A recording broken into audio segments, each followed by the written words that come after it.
இன்னைக்கு மழைக்கு செய்யற ஏற்பாடை விட நாளைக்கு அந்த சிறப்பு முகாமை பார்த்து புலி வருதுன்னு பயந்து கொண்டு இருக்கிறார்கள் என்றால், பதற்றத்துடன் இருக்கிறார்கள் ஏனென்றால் உண்மை வெளிவந்து விட போகிறது என்று. உண்மையிலேயே போலி வாக்காளர்கள் நீக்கப்பட்டால் அவர்கள் இவர்களுக்கு பிரச்சனையான, இவங்க போலி வாக்காளர்களால் தான் இவங்க பாதி நேரம் வெற்றி பெற்றுக் கொண்டே இருக்கிறார்கள். நாங்கெல்லாம் இந்த இடத்துல நின்றோம். இன்னைக்கு இங்க நின்ற பாராளுமன்ற உறுப்பினர் எங்க எத்தனை முறை இங்க வந்திருக்கிறாங்க. அதனால மக்களுக்கு நாங்க வைக்கிற இன்னொன்று, இன்னைக்கு நிதியை பற்றி பேசிக் கொண்டிருக்கிறார்கள். மத்திய அரசு கொடுத்த 14,000 கோடி ரூபாய் தமிழக அரசினால் செலவு செய்யப்படவில்லை. இன்னைக்கு நிதின்னு சொல்லிக் கொண்டிருக்கிறார்கள். தமிழகத்தில் உள்ள அமைச்சர்களின் அவ்வளவு பேரோட சொத்தை எடுத்தாலே தமிழக பட்ஜெட்டோட அதிகமா போகும்.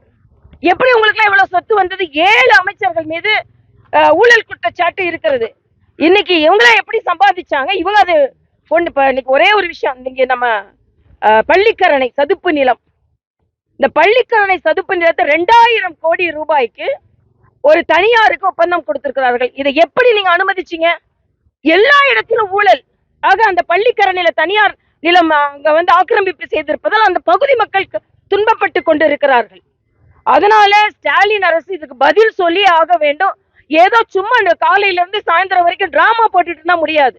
உண்மையிலேயே மக்கள் இன்னைக்கு கூவத்துல படகு விடுறோம்னாங்க, இன்னைக்கு அடையாறுல படகு விட வேண்டிய சூழ்நிலை இருக்கிறது, தெருவுல படகு விட வேண்டிய சூழ்நிலை இருக்கிறது. அதனால இன்னைக்கு 4,000 கோடி இங்க போச்சுன்னு யாருக்குமே தெரியாது. சும்மா இவங்க ஒரு இது மிதமான மழை. இந்த மிதமான மழையிலேயே இவ்வளவு பிரச்சனைனா, இன்னும் அதிகமான மழை வந்தால் நிச்சயமாக தமிழகம் தத்தளிக்கும். அல்ல எந்த முன்னேற்பாடும் இல்ல. அதே மாதிரி விவசாயிகள், இன்னைக்கு தமிழ்நாடு விவசாய அமைச்சர் சொல்றாரு 45 லட்சம் டன் நமக்கு நெல் அதிகரித்திருக்கிறது. இந்தியா முழுவதும் 135 மில்லியன் டன் அதிகரித்திருக்கிறது. ஆக பாரத பிரதமரின் எல்லா விவசாயிகள் நல திட்டத்தினாலதான் இன்னைக்கு நமதோட பயிர் பாதுகாப்பும் சரி, பயிர் விப்பும் சரி அதிகரித்திருக்கிறது.